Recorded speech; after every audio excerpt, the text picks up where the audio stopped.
Bueno, boas tardes. Con un pouco de retraso sobre a hora prevista, casi sempre acontece en programas así extensos como este, continuamos a sesión que dedicamos á historia do ferrocarril en Galicia, a conmemoración do Ano Europeo do Ferrocarril e todas as cousas que esta mañá se dixeron, das coincidencias en efemérides que se nos dan nun día como este, 8 de setembro, cando en 1958 se estaba inaugurando o viaducto de Gundián. Unha obra dramática pola súa propia presencia imponente, pero dramática non no sentido tráxico, sino no sentido espectacular, case que teatral, dramática pola historia que tivo a súa construcción tamén, pero sobre todo unha referencia da enxeñería e da capacidade de traballo dos nosos antepasados e da nosa propia historia do patrimonio industrial ferroviario. Hoxe temos, nesta sesión da tarde, vamos falar moito precisamente de patrimonio, neste caso, dunha historia na que hai persoas, na que hai acontecementos históricos, na que hai todo un desenvolvemento tecnolóxico e para iso contamos con Rafael Cid. Resultame difícil facer unha presentación distante de Rafael Cid porque non podo, porque somos compañeiros e colegas de toda a vida e teño por ele un aprecio persoal importante, eu diría que grande, e esta coincidencia tan grata no interese na historia do ferrocarril en Galicia. El nos trae hoxe un documental sobre os carriláns, ten un libro publicado en Xerais con este mesmo título. Se alguén se queda con ganas de máis, creo que podemos recurrir ao libro, non, Rafa? Ou xa non existe? Desgraciadamente non, porque se fixeron dúas edicións naquel momento, a partir do interés do documental, e sei que está en Amazon, e a min dixeron mai pouco, e isto non é... Non é propaganda? 150 euros e hasta 250 euros. Carlos, sí. Bueno, pois hoxe vamos ter a oportunidade de ver un resumo desa peza documental que en tempo real serían case que 90 minutos. Hoxe, por las necesidades lóxicas deste evento, Rafael vai nos facer un resumo e nos vai explicar as partes que non poderemos ver, e para non roubar máis tempo, non ocupar, Rafael, por favor, cando queiras, e moitas grazas pola túa colaboración neste evento. Gracias, María Xosé. Bueno, decir que ese é o precio que ten agora, porque naquele momento agotaron o libro daquela vendía o documental, o libro 30 euros. O que pasa que despois estas cousas que aún si escapan ni se preocupan, para alguén que cho di e que porque está especialmente interesado nesto, non? Bueno, gustoume que dicir María Xosé o de unha historia humana, porque eu era alleo absolutamente ao ferrocarril. No ferrocarril eu tiña recordos non positivos, non? Porque eu vivía fora de Galicia, entonces tiñamos que facer a familia, unha familia moi numerosa, con moitos transbordos para chegar, entón aquilo eran situacións desagradables. Incluso unha vez en Pajares vivín un descarrilamento sin grandes consecuencias, pero non era agradable o viaxe. Por tanto, despois estuve estudando fora e aqueles viaxes eran interminables, non? Entón, eu cheguei despois a isto precisamente por unha historia persoal.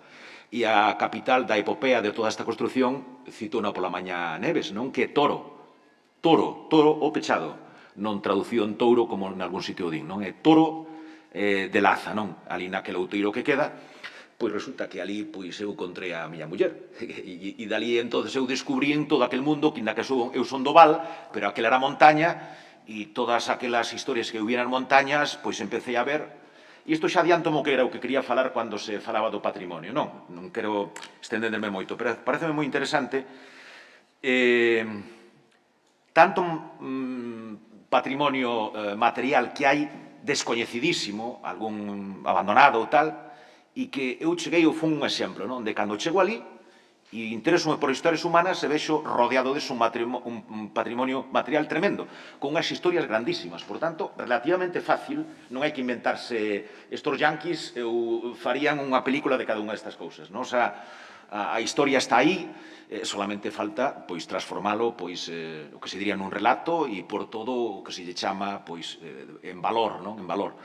Precisamente a pista do Marroquí, que era unha pista esta que se construiu para levar material àquela zona onde non había estradas ningunhas, aí o camiño de conexión con Toro chamábase o Reventón. O o que significa. Non había máis nada que eso, non? Non me estendo en historias, porque logo no libro foi onde xa me estendín. E eu quedei pampo vendo todo aquilo, non? Cando se di un lugar que se chama oficina, e eu cando cheguei ali, que iba con ollos un pouco, digamos, de rapá, de val, porque era de val, pero a montaña estábame cerca, pero a xente dicía que iba cas vacas levaba para facer a oficina. Isto era a pegada que deixou toda a construcción de ferrocarril. O cable, hai un sitio, un topónimo, como se estuvera toda a vida, que se chama o cable. Pois era o do cable ese que citaches ti, o máis grande que había para subir a Toro, non? O cable, había despois outro, o polvorín, imos o polvorín, é dicir, son topónimos, ou a ventana, o lugar de ventana, en fin, pois é como de toda a vida, non? Eso fíxose por necesidade para poder evacuar material, meter material, evacuar tamén feridos ou mortos, non? Ali naquel túnel. Por tanto, quer dicir, a historia, isto colle Hollywood e fai unha película. Por tanto, está moi fácil de facelo, relativamente. Non hai que inventarse ninguna historia. E por iso quero dicir. E solamente por terminar con isto, que quería dicirlo ao final, xa o digo agora. Cando foi o de Carrilanos, eu aquí dixen, pois, quero expoñer algo máis. E entón é cando me detuven un pouco na pista do marroquí. Efectivamente, como dice Neves, pensaba que era un constructor que se chama Marrocos, ou así, bueno, era un apelido que era así, Augusto Marroquí, non? E solamente a partir do tema do libro, porque lle dedico aí unha especie de curiosidade paisaxística, pois houve xente que foi facer por aí rutas de montaña en bicicleta. Quere dicir, non debería ser isto, non? O sea, digamos que temos un patrimonio paisaxístico e de material industrial moi importante como para que este aí abandonado. Por tanto, para un sitio, sobre todo como é do interior, que o coñece perfectamente, como coñece Neves, aquelo sería, pois, fantástico. Consiste en darlle a volta e polo sobre papel. Relativamente fácil, non? Bueno, por tanto, aquí, como decía, tuven que extractar 4 cachos do que é documental para facernos unha idea moi breve por encima. O documental é do ano 2003, no ano 2003, non? No ano 2003. E entonces aí, por exemplo, elimino, para que vos sone por medio, pois, leo, gracias, por exemplo, na inicio da construcción do ferrocarril, pola mañá aquí Alberte fixo os prolegómenos moi interesantes, e puñanos un pouco en cuestión, non? Isto é unha liña de ferrocarril que se levou falando casi dela 100 anos, non? Daronlle voltas, hasta que ao final empezaron as obras, pensaban que eran para 5 anos e tardaron 30, non? Tardaron 30. De por medio, cando empezaron as obras, para darlle máis emoción a todo isto, pois mataron o enxeñeiro Fernández de España, que era o pai de María Vitoria Fernández de España. Aquelo envolveuse nunha lenda mau negra, xa dixera pola mañán Alberte que houbera unha presión social tremenda para que o tren fora polo val e non polas montañas, pero, bueno, esa é outra cuestión para agora, non? Por tanto, elimino que a morte do enxeñeiro Fernández de España, que tamén ten un punto de interés moi grande, referencia ao inicio das obras, elimino tamén referencia a Segunda República, todos os conflitos que houve obreiros para a construcción do ferrocarril, as reduccións que houve orzamentarias, as referencias ás condicións de traballo na que aquela xente iba camiñando quilómetros e quilómetros, referencias a que lle chamaban a mal da vía, onde morreu tanta xente, e, mentre non se identificou que era ese mal da vía, a xente chamaballe morreu da mal da vía. E a mal da vía despois soupose con tempo que era a silicose. A xente morría, pero non se sabía por que morría, non? Unha enfermidade descoñecida para o entorno. Casualmente, bueno, os que conocen a historia esta, ocurría que os que máis morrían eran os que tiñan o túnel, porque basicamente eran túneles, ao pé da casa, porque non tiñan que camiñar, non se oxigenaban, non? Non se oxigenaban. Entón, os das aldeas ao pé da vía eran os que máis morrían. Os que tiñan que camiñar, os que o pasaban peor, eran os que de saúde lles iba mellor, non? E finalmente elimino a inauguración por Franco, non? É moi vistosa, chega el nunha micado a todo isto que decíamos, que está aquí, perdón, podes retirar? No, fixemos unha reconstrucción, bueno, aproveitamos un viaxe que fixo Durruti, o sobrinho Durruti, nunha daquelas micados, e entón, bueno, sívenos cun pouco de fío conductor de toda esta historia, non? Por tanto, falábamos de Durruti, se o coñecía daquela. Ben, entonces digo que vou pinchar aquí en 3 momentos que nos dean así un pouco idea. A necesidade de acurtar distancias entre Galicia e a meseta é unha constante histórica sempre de actualidade. As dificultades orográficas, económicas, políticas para logralo, tamén. Exemplos hai, pero ningún que fora, nin que cecais vai a ser nunca, tan complexo como o da construción do ferrocarril do sur. Este constituíu un desafío para a enxeñería e para unha numerosa man de obra fronte a unha xeografía violenta en momentos históricos convulsos.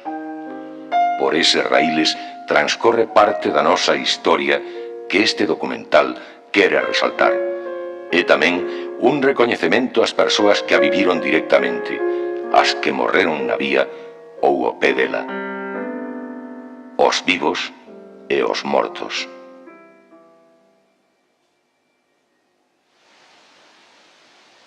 Como eu non sabía. Os homes todos como eu non sabía. Non se sabía de que morrían. Sabíase que morrían, que decían que morrían do mal da vía. Aquilo era unha esclavitud que hoxe non habería quen a poder aturar ningún ser humano. As cousas de antiguas son moi malas de contar, porque se acordan de calamidades que se pasaron, e malas comidas, e moitas cousas malas. Aquilo foi unha revolución. E moito medo porque empezaba a circular a voz de que ven os da vía, que ven os da vía.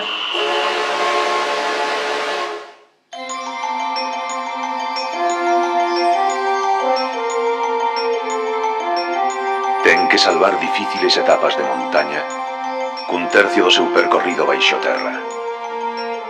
Un tren como este estrea en 1957 un dos traxectos de ferrocarril máis duros da península. Nalgúns tramos, o tránsito soterráneo elévase ao 60%. Entón é tan abundante e rápida a sucesión de túneles que facilmente o viaxeiro perde a conta se intenta enumeralos.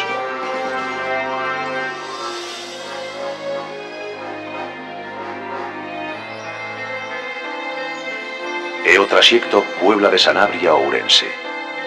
Construir os 140 kilómetros deste percorrido endiañado pola parte sur do gran macizo de Manzaneda representa no seu tempo unha obra faraónica en traballo, diñeiro e anos.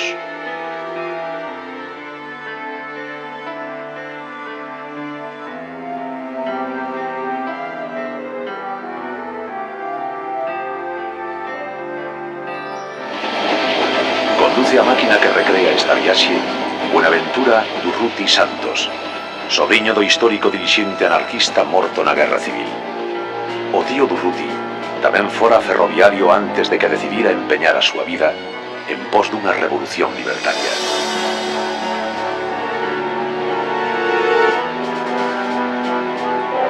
Esta é unha das últimas liñas de tren abertas en España.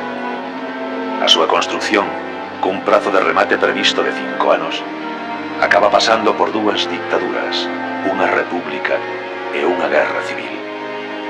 Finalmente fan falta case 30 anos de obras e o traballo de máis de 15.000 homes.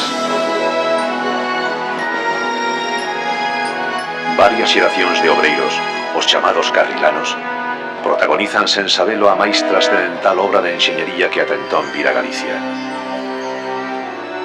Esta é a crónica do esforzo non valorado deses homes, dos poucos que viven e dos moitos que morreron víctimas de accidentes e enfermidades derivadas dos duros traballos nesta liña de ferrocarril.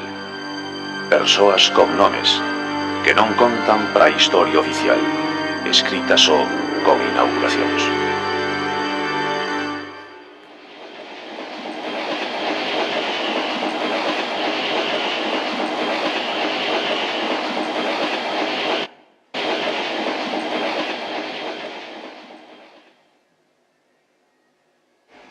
Este es el expediente de estudio de la línea de ferrocarril Zamora-La Coruña del año 1926.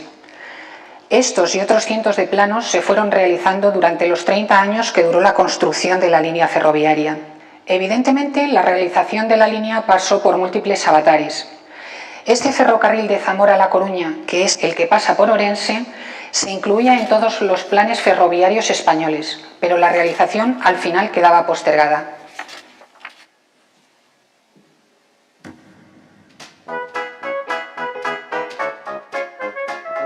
Xa a mediados do século XIX, Nos inicios do ferrocarril en España, proxéctase unha liña que una Madrid co Porto de Vigo. Partiría de Medina del Campo, xa conectada coa capital, e enlazaría con Zamora, Ourense e Vigo. Primeiro construíse, e moi doadamente, sobre un terreo chan, o treito Medina-Zamora. Pero sobre a prolongación da liña dende Zamora, unha comisión de enxeñeiros di o seguinte, referíndose á zona Puebla de Sanabria a Ourense. En la línea de Zamora-Orense hay que vencer dificultades enormísimas. Atraviesa una comarca donde no se encuentra una sola población que llegue a 2000 almas. No merece la pena la construcción de esos kilómetros, que quizás serán los más difíciles de España. Este informe, a modo de sentencia condenatoria, pesará como unha lousa sobre o proxecto Zamora-Ourense que queda aprazado sine die. Si se remata entre mentres Ourense-Vigo.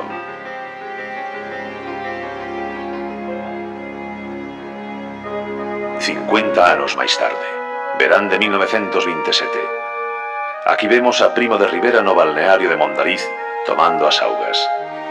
O seu goberno acaba de decidir o tendido de novos ferrocarrís. Recobra a actualidade como a unha asignatura pendente o Zamora-Ourense e inclúese no chamado Plan Preferente de Urgente Construcción. Agora parece, pois, que por fin vai realizarse. O Zamora-Ourense vaise prolongar ata Santiago e a Coruña, convertíndose na obra máis importante e custosa dese novo plan de ferrocarrís. Pero o de preferente e urxente non será unha ironía máis. Bueno, dicíase aí unha ironía porque agora, xusto cando empeza, hai unha morte barra asesinato, vai un pouco como especie da mala sorte desta liña, non? Esta é a parte na que máis, digamos, documental no sentido de fala unha voz en off, declaracións, testemunhas moito de primeira mão, aparecen nas partes que se suprimen.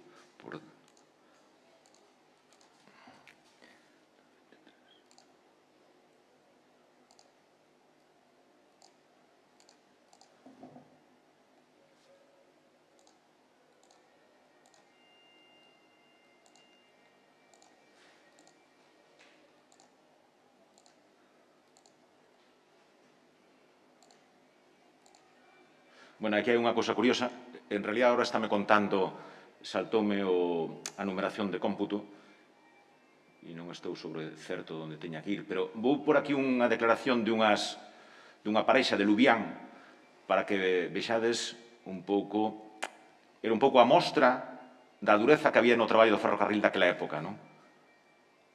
Da construcción do ferrocarril. Esta era unha parexa que a señora di o seguinte: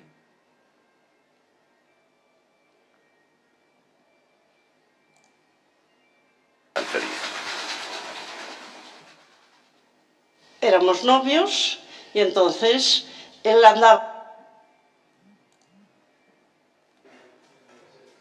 Bueno, mentres tanto, era por decir que o documental acaba cun home que di que el pensaba, cando nos íbamos a facer o documental, que se estábamos tomando medidas ou para comprar terreos para o AVE, non? Estamos falando do ano 2002, 2003, non?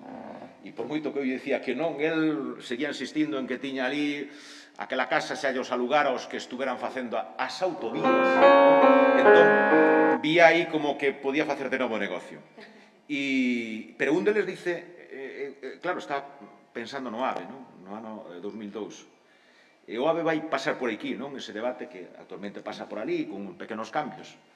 E o AVE daquela tardou 20 anos, desde que nos estuvemos inda, non? Porque supónse que o AVE chega agora en decembro.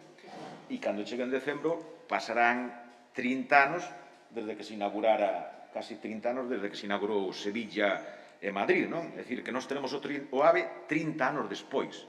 Bueno, dar para reflexionar, eu creo que xa reflexionamos máis que unha vez sobre este tema, non? Pero, e iso, cando falábamos de antes, preguntáballe a Olaizola. Tiene que salvar difíciles etapas de montaña. con un tercio de su recorrido bajo tierra. O sentido do patrimonio industrial ferroviario. Todo vemos cara atrás. Entón, canto tempo temos que esperar para que un ave tamén sexa patrimonio industrial, non? E el precisamente dicía antes, que igual habería que empezar a pensar nesas locomotoras de hai 30 anos, porque agora xa estarán renovadas, non? En fin, fainos un pouco por en cuestión de aquelo que vivimos e non lle damos importancia hasta que o mellor está nun punto en que non se pode recuperar. Pero, bueno, aquí o que estamos falando é do patrimonio industrial ferroviario, no que eu, persoalmente, non caíra nunca, hasta que, por unos motivos absolutamente familiares e sentimentales, acabei nun lugar donde ali o ferrocarril foi no todo, non? A construción do ferrocarril. Pincho, Aínda non comezaron e xa teñen o primeiro mártir. As maiores sorpresas e dificultades, sen embargo, está... Deixo.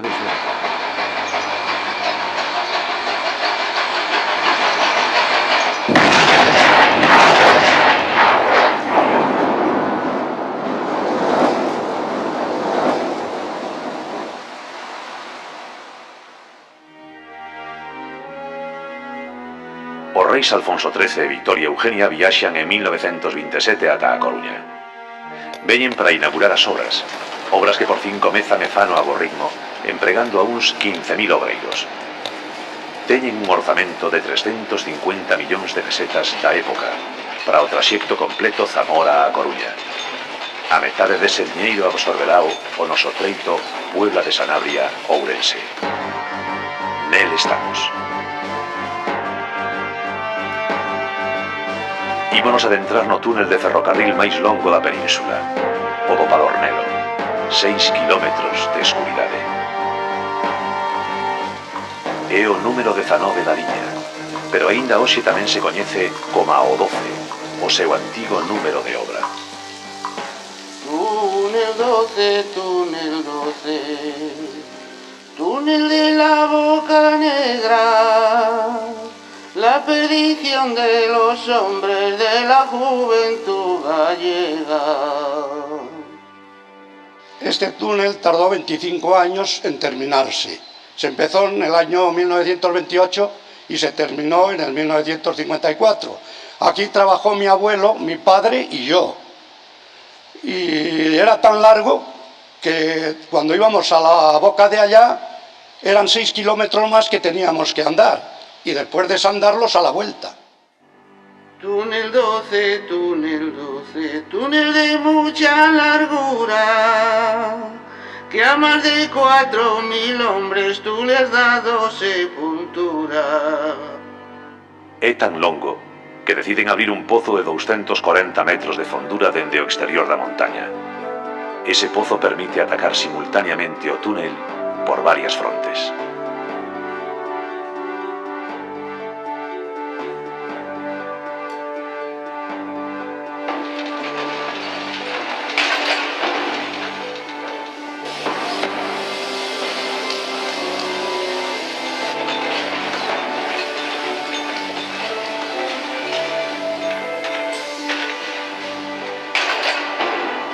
Hoxe gárdase como peza de museo a piqueta coa que se golpeou para unir as dúas entradas deste inmenso túnel. Di a placa dourada que esa unión se produciu o 12 de diciembre de 1939, año de la victoria. Os enormes esforzos que require Padornelo levan a crear expresamente un pobo, Campamento de Santa Bárbara. Acolle as oficinas e talleres da empresa constructora. Ten escola, igrexa, casa cuartel da Garda Civil, fonda, enfermeiría. Servicios que son todo un luxo para a maioría doutros povos da época.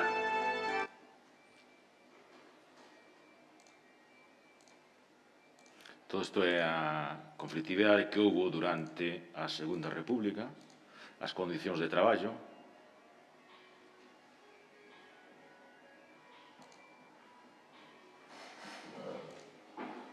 Isto non iba por, pero...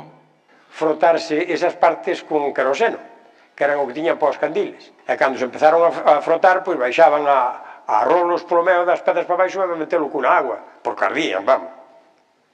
A cura foi radical. Outra vez volveu a quedar pillado.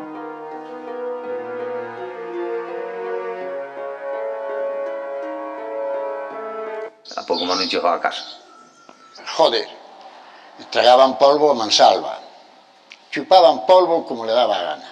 E claro, a xente, hasta era a ignorancia que tiñan, le gustaba salir así todos emburgallados, porque dicían que ganaban máis que os outros obreros, os barrenistas. A xente ignorante, pois todos querían ser barrenistas. E para presumir o pueblo coas mulleres e coas mozas, pois viñan todos enfarelados coa aquela merda daquel polvo da pedra, que parecían verdadeiramente mineros. Que despois veo o malo. Xa empezaron os bronquios a atascarse de polvo, de borrallo, e non se sabía por que era de que viña eso. Isto foi un desastre. Así morreron os homes todos novos. Quedei eu, aquí neste pueblo, quedei eu de casualidade. Moitos. E ainda está morrendo, Mas se morrese, cando entrei na oficina, e dicen, bueno, me falta un papel cos días que tiño traballado. E foi claro, mirou, así que mirou os papeles, mirou así para min. E dixo, usted está vivo? Dixen, pois estou, porque se non estuviera vivo non viña aquí. Dixo, imposible. Dixo, imposible. Os días que usted ten traballados na vía, imposible que estive vivo. Porque xa levaba morto, bueno, moitos. E dixen, pois estou. 7 anos, 6 meses e 15 días. Non se sabía de que morrían. Sabíase que morrían, que decían que morrían do mal da vía. Pero nadie recibía nada, non pagaban nada. Dicían, mira, tal, morreu do mal da vía, pero todas as viudas non recibían unha peseta. Aquí se llamaba el pueblo del Requejo de las Viudas, porque hubo 60 viudas, todas jóvenes. Ao descoñecer a enfermidade que sofren os carrilanos, os tratamentos médicos son sempre aventurados. Moitas veces combátese como se fora a contagiosa tuberculose. E acórdome como se fora hoxe, tiña 5 anos. Meu pai estaba na cama, enfermo, entonces queríame enseñar a ler. E claro, non me quería deixar chegar a él. E para me enseñar a ler, pois tiña unha vara así grande, mellor 2 metros. Non sabe, porque ele tiña ainda medo, a distancia que estaba, que ao mellor me iba a contagiar. E íbame enseñando así os renglós, así como decía, así onde íbamos, e así. Depois dicíalle, pero por que non pode ir aí onde a ti? E dice, pois porque non. Dicía, outras nenas van ao colo de seus pais, non, e eu non podía. Porque a mí non me colle no colo, meu pai. Entón, eso a min facíame... E quedoume de verdade grabado. Foi duro, moi duro.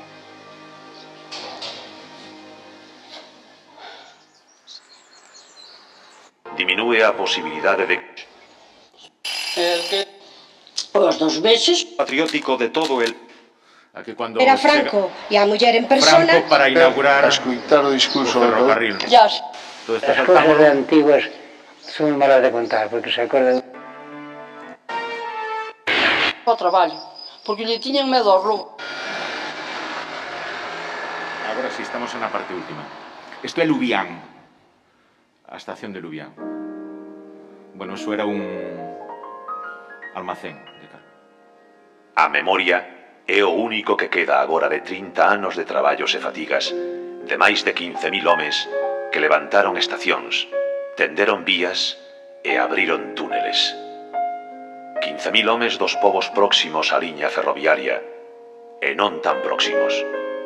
Galegos do resto de Galicia, portugueses, andaluces, murcianos, mineiros de Río Tinto, de La Unión.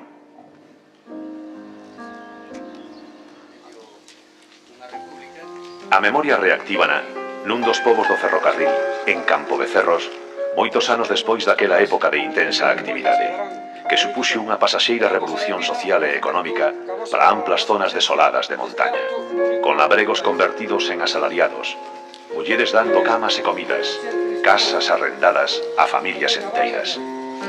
Por vez primeira, alguén recorda o esforzo memorable dos carrilanos, dos vivos e dos mortos.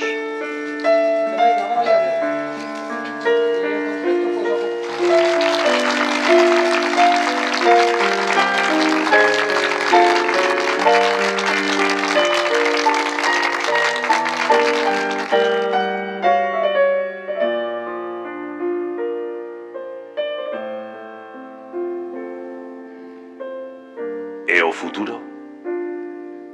As cada vez menos almas que quedan nestas montañas, cada vez máis solitarias, recordan, vendo que hoxe parecen restos dunha batalla, o animados que estiveron estes lugares durante uns anos. E actívanse os soños.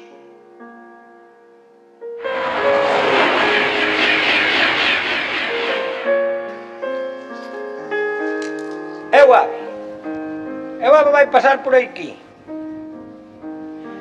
E habrá que facer uns túneles novos para o ave.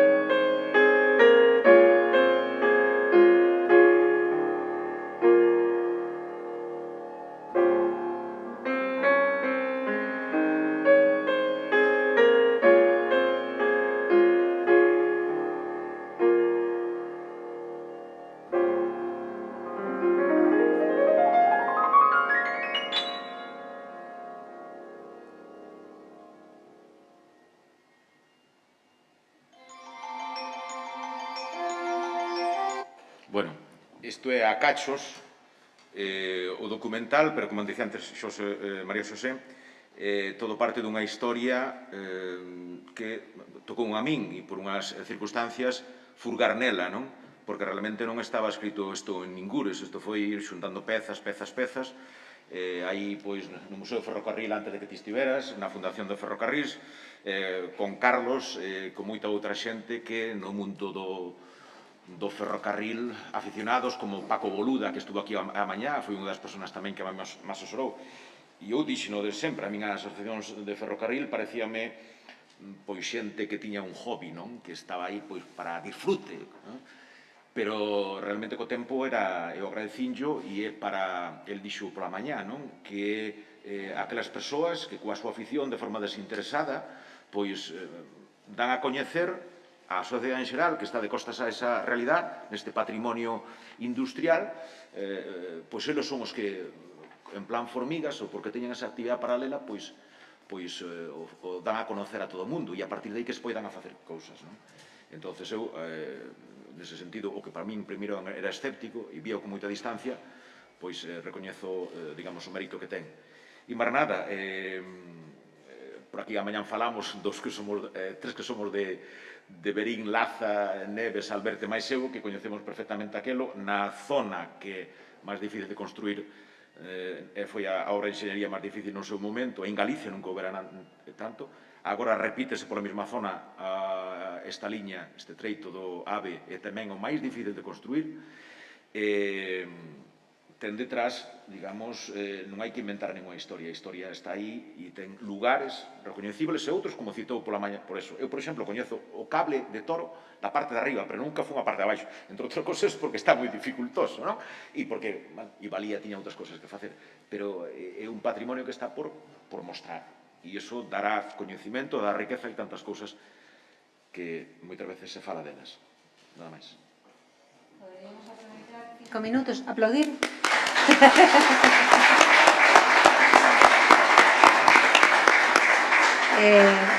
Dado que está na mesa, suxiro, parece que vamos ter unha persoa menos na mesa redonda de despois, porque non vexo a unha das persoas coa que contábamos, si se incorpora, incorporámolo. Está aquí? Onde estás, Luis? Está Luis. Ai, hola Luis, entón nada, 5 minutos para despedir a Rafa. E se lle queredes facer alguna pregunta, por favor, é un bon momento, porque non sei se logo haberá tempo para un coloquio. Non hai ninguna pregunta para Rafael? A maior parte da xente xa coñece a historia, porque xa se expuxo moitas veces. Eu teño unha pregunta. Tuvemos ocasións fantásticas, verdad, Carlos, para ali en Berín. Fomos a Zamora. Ai, sí. A emoción que tivo a ver esas imaxes e o que lembraba, casi tuvemos que chamar a meteorólogo. Sí. Chegamos a chamarlo. Sí. Bueno, aí Neves, que é unha gran investigadora coñecedora dali deste material e, sobre todo, as dificultades para facer un produto deste é que daquela non había, ninguén grababa, non había teléfonos como agora, non? Entón, tiñan fotos agueles e a forma de contactar con eles era moi complicado. Por tanto, todas esas fotos que hai, que che vin por a mañán algunhas, son un material de gran valor. Dime. Ti falabas de que isto hai que divulgalo máis e eu querería que para as conclusións que temos que facer, se te parece oportuno, hoxe ou outro día nos fagas chegar algunha proposta de como consideras que este material teu ou outros parecidos a quen deberían chegar e como facerlo chegar, porque é evidente que hai todo un público aficionado neste momento como nunca ao mundo audiovisual, as series, a todo o que nos entra polos ollos e polas orellas, polos ouvidos, que teñen unha gran cultura, insisto, da imaxe, e penso que poderíamos, o mellor, darlle algo de movimento, porque é apaixoante, como ti dis, moitas series, nin de Netflix, nin de Movistar, teñen esta tensión, nin esta historia que para colmo é real, non?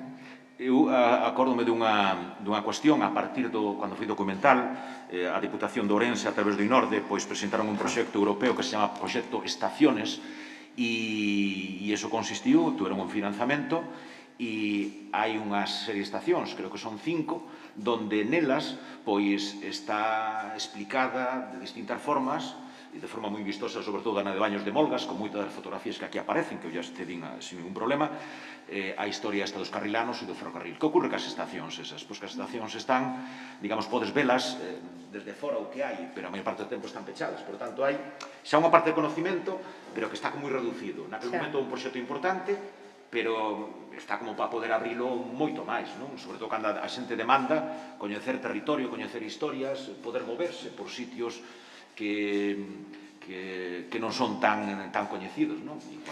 Pois estamos non solamente abertas, sino precisamos da intervención de todas aquelas persoas que aparte de coñecemento teñan ganas de colaborar con nós nesto, de recibir suxestións que poidamos traballar nelas a futuro. Moitas gracias, Rafa. Vamos dar paso á seguinte